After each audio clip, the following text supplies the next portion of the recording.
நாம் கண்களை ஜெபிப்போம்.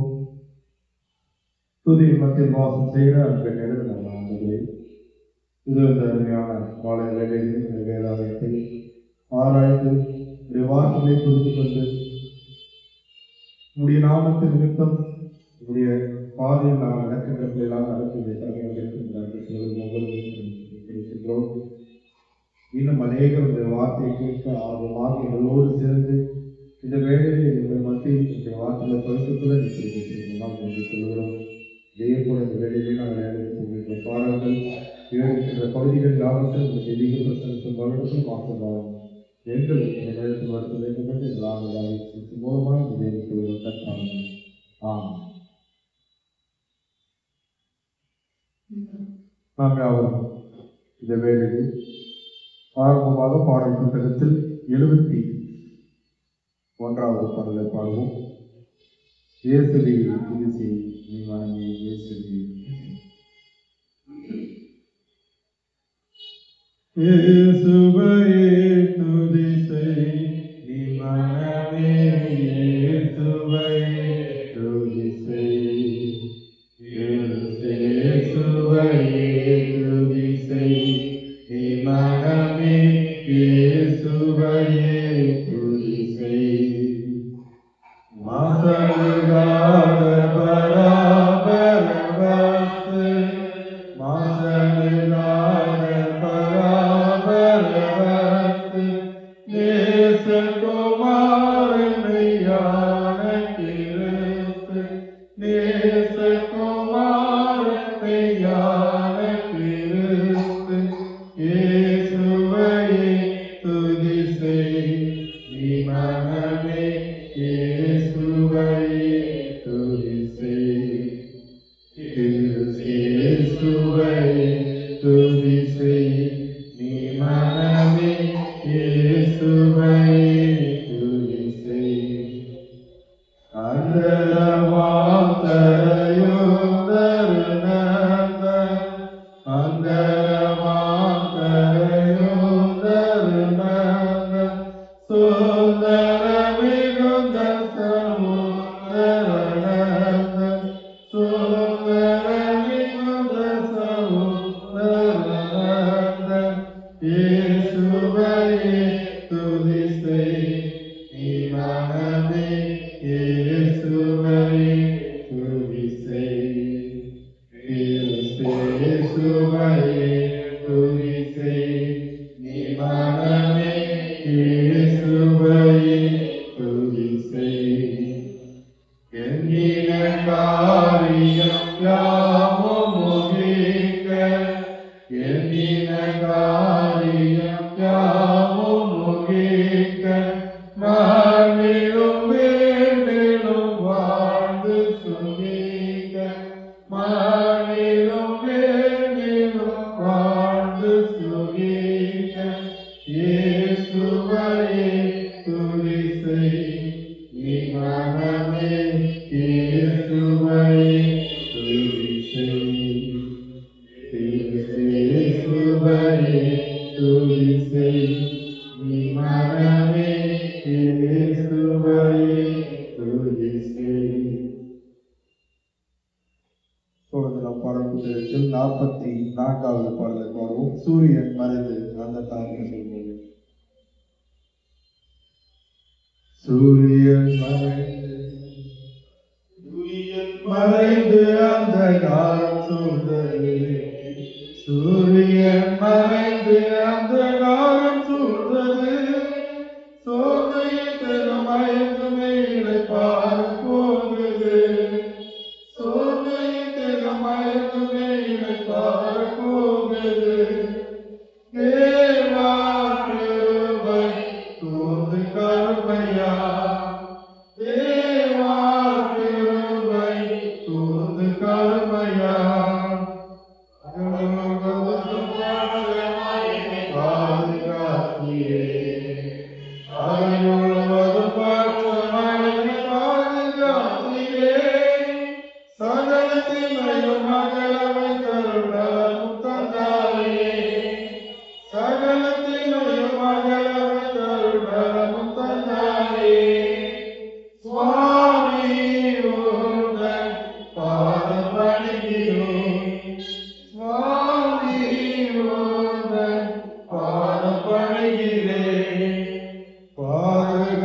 மிக புரிந்து பரமநாயகா, பாதகம் மிக புரிந்து பரமநாயகா, பாவியான் இந்த நாளிலும் பல தீவினை செய்தேனையா, பாவியான் இந்த நாளிலும் பல தீவினை செய்தேனையா,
நாம் யாவும் பாடும் புத்தகத்தில் சங்கீதம் 1 வசனம் 1 6 வசனங்களை முறைமுறையாக வாசிப்போம். சங்கீதம் 1 வசனம் 1.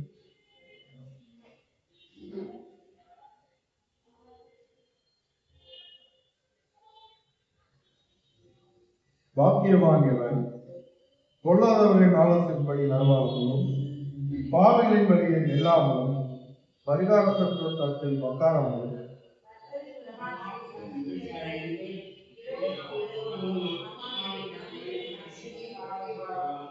அவன் நீர்காலத்தில் நடப்பட்டு பருவ காலத்தில் கைத்தந்து இடையுதிரா மரத்தை போல் இருப்பான்.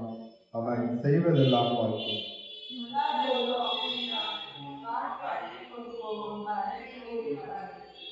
ஆதலால் பொல்லாதவன் நியாயத்திற்கு பாவிகள் நீதிமான்கள் சபையிலும் நிலைநிற்க மாட்டார்கள்.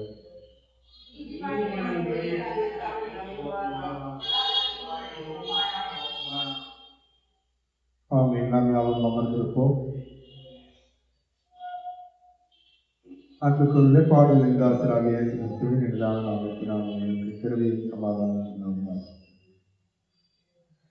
நாம் இந்த வேளையிலே தியானத்துக்காக எடுத்துக்கொள்ளப்பட்ட பகுதி வேதாகம ஆய்வுக்காக எடுத்துக்கொள்ளப்பட்டது பகுதி ஆதியாகமம். ஆல்ரெடி இந்த திருச்சபையில் ஆதியாகமம் 31 வரைக்கும் வந்து இன்று நாம் இந்த ஆதியாகம பகுதியை நாம் பார்ப்பதற்கு முன்னதாக இந்த ஆதியாகமத்தின் முக்கியத்துவத்தை குறித்து பார்ப்போம். இந்த ஆதியாகமத்தின் முக்கியத்துவம். இந்த புத்தகத்தை எழுதியவர் மோசே என்று கூறினாலும் இதற்கான ஒரு நிலையான ஒரு ப்ரூஃப் இல்லை. மோசே தான் இந்த புத்தகத்தை எழுதினார் என்பதற்கு நிலையான ஒரு உறுதி கொடுக்கக்கூடிய வாசகம் வேதாகமத்தில் இடம்பெறுகிறது. அதனால் இது என்ன, மோசே தான் எழுதினார் என்றும் குறிப்பிடவில்லை. நம்ம பின்பற்றுகிற மொழிபெயர்ப்பின் அடிப்படையில் நம்ம பார்ப்போமா? நம் சொல்லுகிற வசமாக வேதமும் எந்த மொழியில் எழுதப்பட்டது? எபிரேய மொழியில எழுதப்பட்டது. அதுல இருந்து ஜூவிஷ் என்ன பண்ணாங்க, தங்களுக்கு தேவையானதை டிரான்ஸ்லேட் பண்ணி, அவங்களும் அதே மொழி தான், ஆனால் தங்களுக்கு தேவையானது அந்த ஜூவிஷ்ல இருந்து தான் எங்க டிரான்ஸ்லேட், கிரேக்க மொழி, அதுல இருந்து ஆங்கிலத்திற்கு மாற்றப்பட்டது. எதுல இருந்து? கிரீக்ல இருந்து ஆங்கிலத்திற்கு மொழிபெயர்க்கப்பட்டது. இந்த மொழிபெயர்ப்பின்படி யார் எழுதுறது இந்த புத்தகத்தை? ஜூ. இந்த ஜூஸ் என்ன பிலீவ் பண்றாங்கன்னா, இந்த மொத்த புத்தகத்தை, எந்த மொத்த புத்தகத்தை? ஆதியாகமம், யாத்திராகமம், லேவியராகமம், எண்ணாகமம், உபாகமம், 5 புத்தகத்தையும் எழுதியவர் யார் தான்? மோசே என்று யார் நம்புகிறார்? ஜூ. அதற்காக அவர்கள் எடுத்து வைக்கும் காரியங்களும் மற்ற வேதாகம ஆராய்ச்சியாளர்கள் என்ன பண்ணல, விசுவாசிக்கல அந்த காரியத்தை. என்னன்னு மோசே தான் இதை எழுதினாருன்றதுக்கு எந்த ஒரு புத்தகத்துல இல்லை. இப்ப பால் அவர் எழுத புத்தகத்துல மென்ஷன் இருக்குல்ல, அவரோட கடிதத்துல எல்லாமே. அந்த மாதிரி ஆதியாகமத்தை எழுதினா மோசே என்பதற்கான எந்த ஒரு ஆதாரமும் இல்லை. அதனால பாதி பேர் என்ன பண்றாங்க, இந்த புத்தகத்தை யார் எழுதினார்கள் என்று யாருக்கும் தெரியாது என்றும், மீதி இருக்கின்ற மக்கள் ஆராய்ச்சியாளர்கள் என்ன சொல்றாங்கன்னா, இந்த புத்தகத்தை எழுதியவர் மோசே. முழுமையா புரிஞ்சு நம்ம கிறிஸ்துவ புரிந்து கொள்ள வேண்டிய பகுதி, இந்த 5 புத்தகங்கள் தான் மொத்த பைபிளுக்கும் ஆரம்ப கால தொடக்கமாக இருக்கிறது. அதை எப்படி கூப்பிடுறாங்கன்னா, கிரேக்க மொழிகள்ல தோரா, என்ன தோரா, தோராக்கு என்ன அர்த்தம்? கிரீக்ல என்ன சொல்றாங்க அந்த வார்த்தைக்கு? இப்ப கத்துக்கூடிய வார்த்தை 5 புத்தகங்கள். அதாவது இந்த வார்த்தைக்கு அர்த்தம் என்னவென்றால் 5 நூல். 5 நூல்கள். 5 நூல். இந்த 5 scrolls சொல்றது இத குறிப்பிடுவாங்க. இதுதான் இங்க இருந்த இந்த 5 புத்தகத்தின் அடிப்படையில தான் மீதி இருக்கின்ற 61 புத்தகங்களும் எழுதப்பட்டிருக்கின்றது. இதை எத்தனை நபர்கள் எழுதினார்கள் என்றும் இன்றளவும் விளக்கம் இல்லை. ஏன்னா ஆதியாகமத்தின் தொடக்க வசனம் எங்கே இருக்கிறது? ஆதியிலே தேவன் வானத்தையும். அப்ப எதிலிருந்து உருவாக்குறது? இருள்ல இருந்து, எதுவுமே இல்லாத இடத்துல இருந்து உருவாக்குற விஷயத்தை இங்க யார் எழுதுறாரு? மோசே எழுதினார் என்று யாராலும் ஏற்றுக்கொள்ள முடியாது. ஏன்? அது மோசேக்கு முன்னாடி நடந்த ஒரு விஷயம் அல்லவா? இப்போ ஒரு இடத்துல ஒரு குழந்தை பிறப்பதற்கு முன்பதாகவே நடந்த விஷயத்தை குறித்து உங்க இடத்துல பிறந்த பிறகு சொன்னாங்க, இதை நான் பார்த்தேன் அப்படின்னு அவர் சொன்னா ஏற்றுக்க முடியுமா அந்த விஷயத்த? குழந்தை பிறப்பதற்கு முன்பதாக நடந்த ஒரு காரியத்தை நான் பார்த்தேன் அப்படின்னு சொல்லிட்டு அந்த குழந்தை பிறந்து வளர்ந்த பிறகு சொன்னா ஏற்றுக்க முடியுமாங்க? நம்ப முடியாது. நீ ஏதாச்சும் கேட்டுட்டு வந்து என்கிட்ட சொல்லணும். அப்போது இது எப்படி எழுதப்பட்டது என்பது இன்னும் ஒரு கேள்விக்குறியாக தான் இருக்கு. அதை நம்ம புரிஞ்சுக்கணும். மோசேவும் ஒரு எழுத்தாளராக உள்ளார். அவரை தவிர யாரும் எழுதிக்க முடியாது என்றும் இதுல குறிப்பிடுது. அவரை தவிரனா மற்ற வேத ஆராய்ச்சியாளர்கள் வேற யாரும் இந்த மாதிரி இந்த 5 ஆகமத்தையும் எழுதல அப்படின்றது எந்த ஒரு குறிப்பாக முதலாவது. 2வது the first book அப்படின்னு தோரால மிக முக்கியமான புத்தகமாக கருதப்படுகிறது இந்த ஆதியாகமம். ஆதியாகமம் 2 பகுதிகளாக பிரிக்கப்படுகிறது. எத்தனை பகுதிகளாக? 2 பகுதிகளாக. முதல் அதிகாரத்திலிருந்து 1வது அதிகாரத்திலிருந்து 11வது அதிகாரம் வரை ஒரு பகுதியாகவும், 2வது பகுதி 12லிருந்து 50 வரை. இந்த முதல் பகுதிக்கு ஒரு பெயர் சொல்வது என்னவென்றால் கடவுள் மற்றும் உலகம். முதல் பகுதியில் என்ன நடக்குது? கடவுளும் மற்றும் உலகம் அவருக்கு இடைப்பட்டது. கடவுளும் உலகத்திற்கும் இடைப்பட்ட காரியங்கள் எல்லாம் இந்த முதல் 11 அதிகாரங்களில் நடைபெறுகிறது. 2வதாக குறிப்பிட்ட பகுதி 12லிருந்து 50 வரை உள்ள பகுதியில் கடவுள் மற்றும் ஆபிரகாம் மற்றும் அவர் குடும்பத்தின் வம்சாவளி. 2வது பகுதி எங்கே இருந்து சொல்கிறது? ஆபிரகாமும் அவருடைய வம்சாவளி அடுத்த ஆபிரகாமை குறித்து தான், ஒரு தனிநபரை குறித்து அந்த பகுதி கடந்து செல்லும். தொடர்ந்து இருக்கிறாங்க 12 50 அதிகாரங்கள். இது 2 பகுதியாக இருக்கிறார். இன்று நாம் பார்க்கக்கூடிய பகுதி என்னவென்றால் இந்த முதலாவது பகுதி 1 to 11 வரை. நீங்க இந்த பகுதியில் பார்க்க வேண்டிய காரியம் 5 காரியங்கள் என்னவென்றால், சிருஷ்டிப்பு. முதல் காரியம் என்ன சொல்கிறது? சிருஷ்டிப்பு. முதலாவது வரைக்கும் சிம்பிளா, ஏன்னா உங்களுக்கு ஆல்ரெடி முடிச்சுட்டாருல, ஆதியாகமம் கிட்டத்தட்ட வந்துட்டாரு.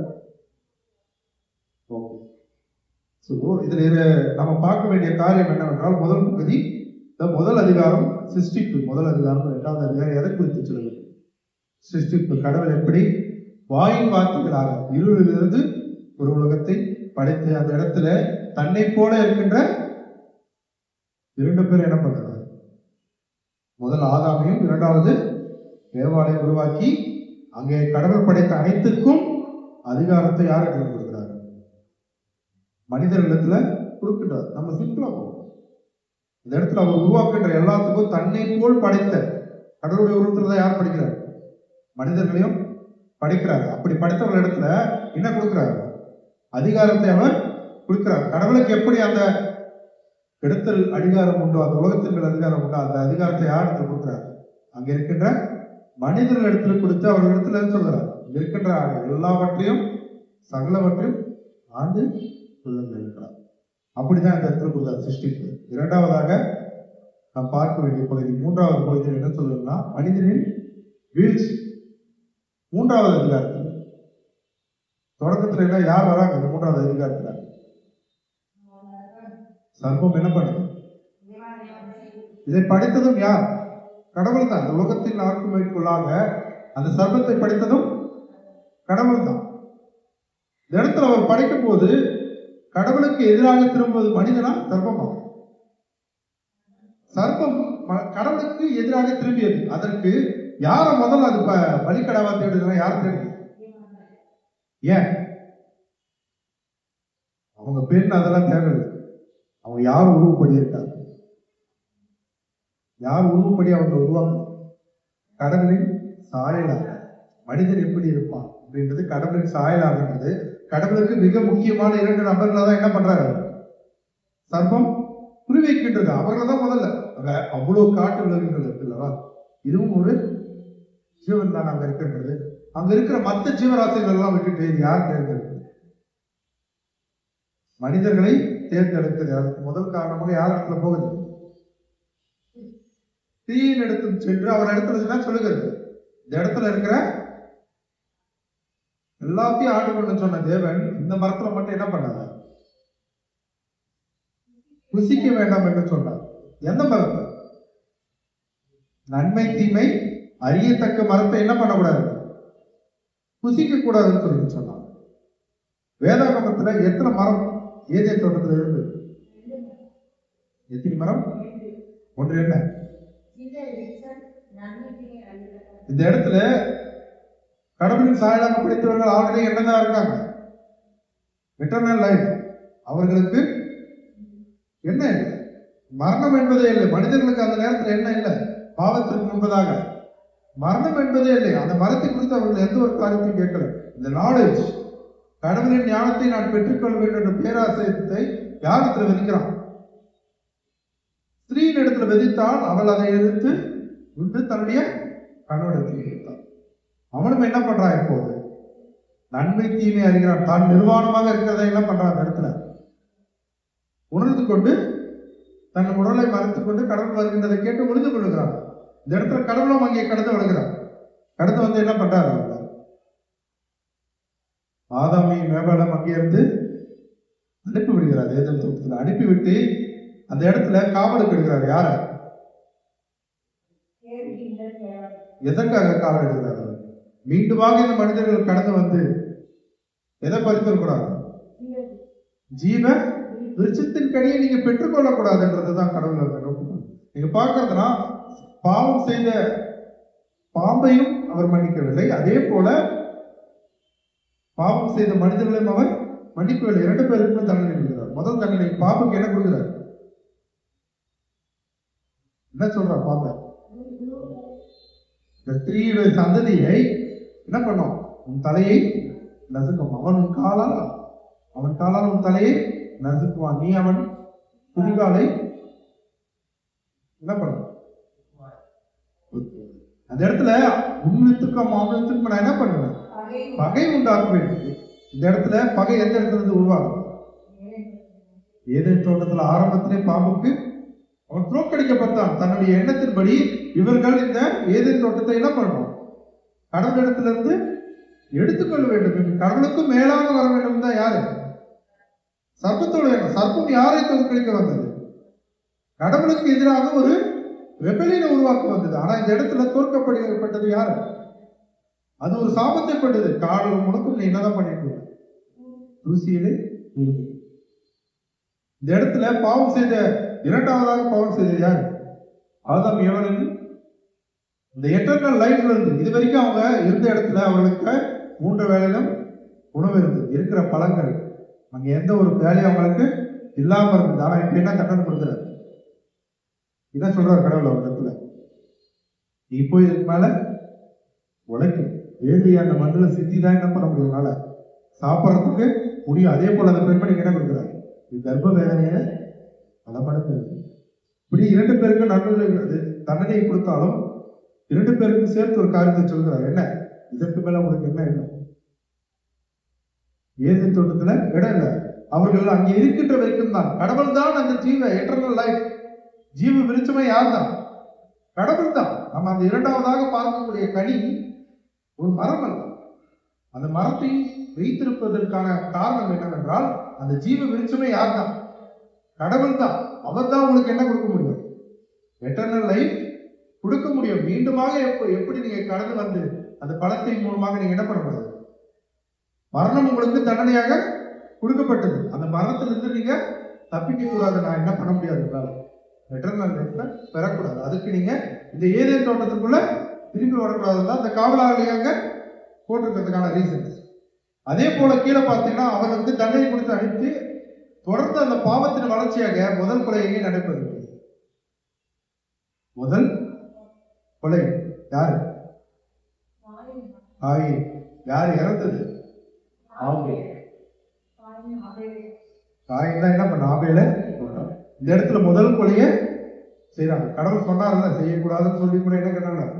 காயை நம்ம கேட்க என்ன பண்ணிக்கிட்டான்? நம்முடைய சொந்த சகோதரனே கொன்று. இந்த இடத்துல காயினோட தலைமுறைகள் தான் பத்தி நம்ம தொடர்ந்து பார்ப்போம். எந்த பகுதி? 4வது அதிகாரத்துல வந்து அவனுடைய தலைமுறைக்கு உருவாகும். யாரோட தலைமுறை? காயினோட தலைமுறை.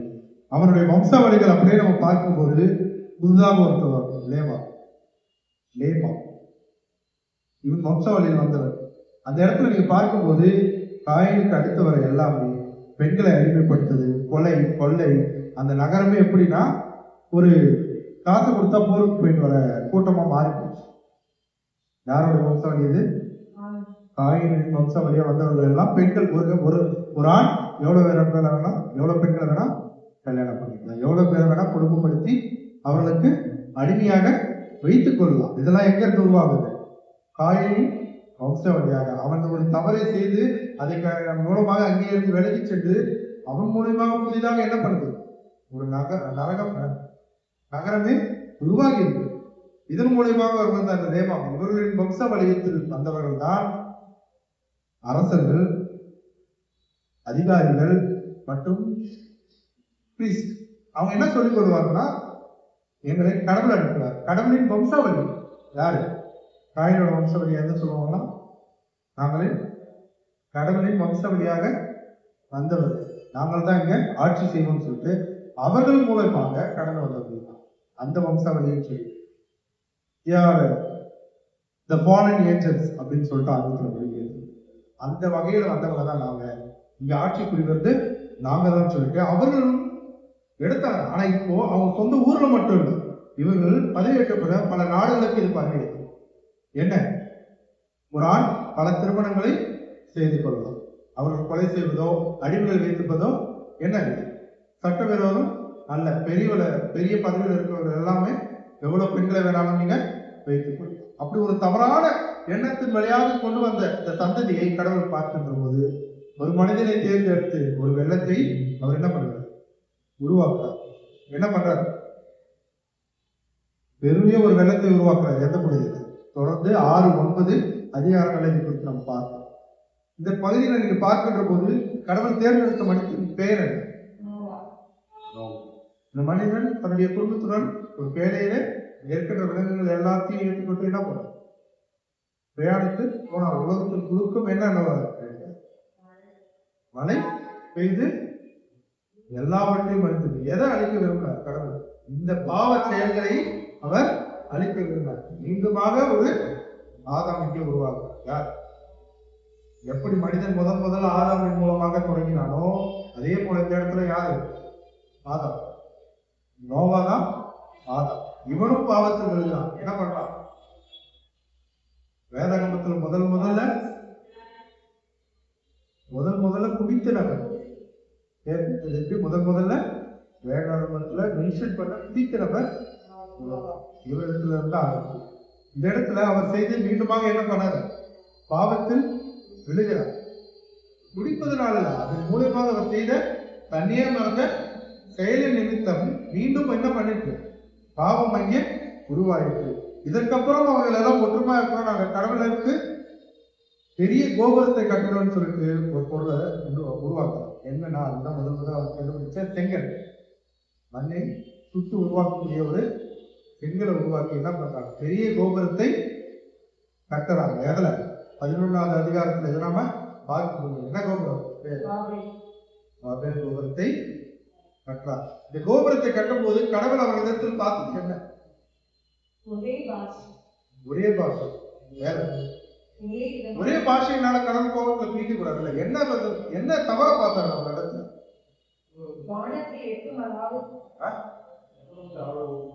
பரலோகத்தை அவர்கள் கட்டுவதை அவர்கள் குற்றம் சொல்லவில்லை. அவர்கள் ஒற்றுமையாக அவர் குற்றம் சொல்லவில்லை. எதை குற்றம் சொல்றாரு? அவருடைய எண்ணத்தை அவர் சொல்லுகிறார். அவருடைய எண்ணம் என்ன? மீண்டும் எதை நாடி? பரலோகத்தில் எட்டர்னல் லைஃப். பரலோகத்துக்கு நம்ம எதை விரும்புறோம்? எதை பெற்றுக்கொள்கிறோம்னு சொல்லுவோம்? Eternal life. நம்ம அதை தான் நம்ம ஏன் சொல்றோம்? இந்த இடத்துல எட்டர்னல் லைஃப்னா என்ன? மரணம் எல்லாம் வாழ்வை அவர்கள் பெற்றுக்கொள்ளதான் எதை கட்டுறாங்க? பாபிலோன் கோபுரத்தை கட்டுகிறார்கள். அந்த இடத்துல அவர்கள் யாரை மறந்து கட்டுகிறார்கள்? கடவுளையே மறந்துட்டாங்க. அந்த இடத்துல அவர்களை அவர்கள் ஏற்றுக்கொள்ள முடியும். அவர்கள் கட்டுகிறது பிற தெய்வத்தை வணங்கி. பிற தெய்வம்னா என்ன? பிற தெய்வம் எந்த தெய்வத்தை குறிப்பிட்டு அவங்க வணங்குறாங்க? யாரு?